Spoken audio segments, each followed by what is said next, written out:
My late friend Anna Pump used to make these incredible tomato tarts at her specialty food store, Loaves and Fishes. I always thought it looked so daunting to make, but I got up my courage, I asked her for the recipe, and I made it.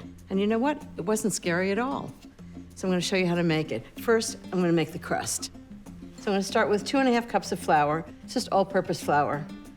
And when you're measuring flour, just lighten it. And then dip your cup in like that, and just level it off. Right into a food processor. It's actually Anna who taught me to make pastry in a food processor, too. I miss her. That's 2½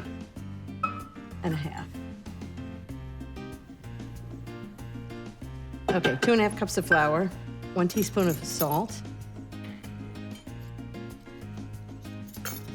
I'm just gonna mix those together with 1 pulse to make sure they're well mixed.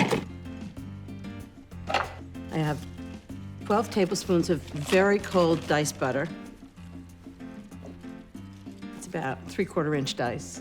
I'm just gonna pulse it. You want the butter the size of peas in the flour. Just wanna make sure that butter isn't completely incorporated because the water in the butter, when it hits the heat in the oven, is what expands and makes flaky pastry. Okay, the next thing is 2 egg yolks. Go right in. Just gonna pulse them. This is unique to Anna's crust. Okay, next thing is ice water, and it's gotta be really cold. I just took some ice out. Ice water is really important because it keeps the butter very cold. Slowly mix it in, and you'll see it will start to form a dough. Just until it's almost completely combined. A little flour. Okay, I'm just gonna dump this out on the board. Somebody once commented about Stephen Sondheim's music, which I adore, that it wasn't hummable. And he said, well, you know, the only difference between a hummable song and a not hummable song is just singing it 3 times. Well, I kind of feel that way about scary dishes. The only difference between making a tomato tart and not making it is just do it once or twice on your own when it's quiet and nobody's watching, and you'll be an expert. Okay, now I'm just gonna wrap it up with plastic wrap. I'm gonna refrigerate it for 30 minutes, just to make sure the butter is really cold before I roll it out. And then I'm gonna show you how I'm gonna get from this dough to this gorgeous crust, and you won't believe how easy it is. I took the chilled dough out of the fridge and put it on a floured surface, then started rolling from the center to the edges with a floured rolling pin. I trimmed the sides. Then I used the rolling pin to transfer the pastry to a sheet pan without stretching it. Now here's a trick for blind baking. Instead of all the beans, I just put another sheet pan on top. You have to make sure the second sheet pan isn't bent or the pastry won't stay flat. Then I put it in a 400-degree oven. After 15 minutes, I took the top sheet pan off, pierced the pastry with a fork to stop it from puffing up, and I put it back in for another 10 minutes until it was lightly browned. Then took it out to cool. Now that the crust is completely cooled, I'll show you how I assemble it. So I want it to have lots of flavor. I'm gonna start with 6 tablespoons of Dijon mustard. I know it sounds like a lot, but it really makes a difference.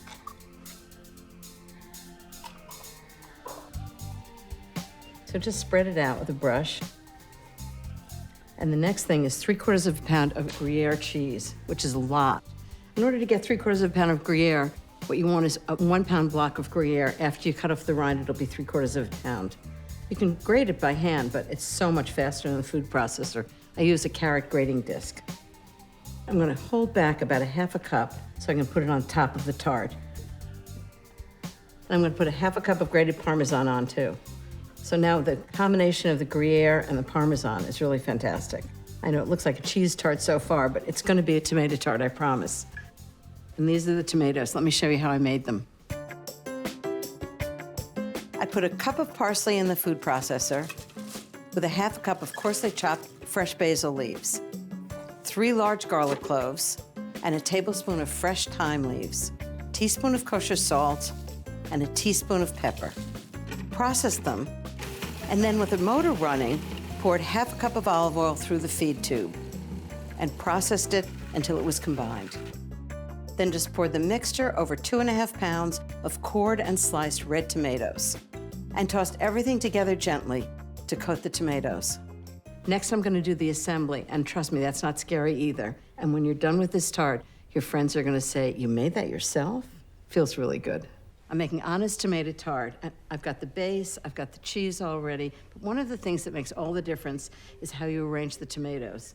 I could just do them casually, but I think what makes it really professional is lining them up in perfect rows. I'll show you how I do it. I'm gonna drizzle on a little bit of herbed olive oil. One of the important things about this is you can use red tomatoes, you can use heirloom tomatoes, but it's really important that they're all the same size. Okay, that's the herb oil, a little of the Gruyere that I saved right on top. It's gonna melt into the tomatoes. A little bit of Parmesan cheese, give it a little spice. And this is gonna go into the oven, 375 degrees for 30 minutes, and this is gonna be one glorious tomato tart.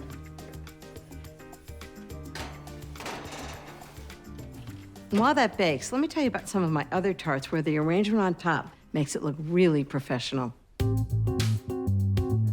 When I make a goat cheese and zucchini tart, I spread the cheese on as a base and then arrange the zucchini in overlapping concentric circles.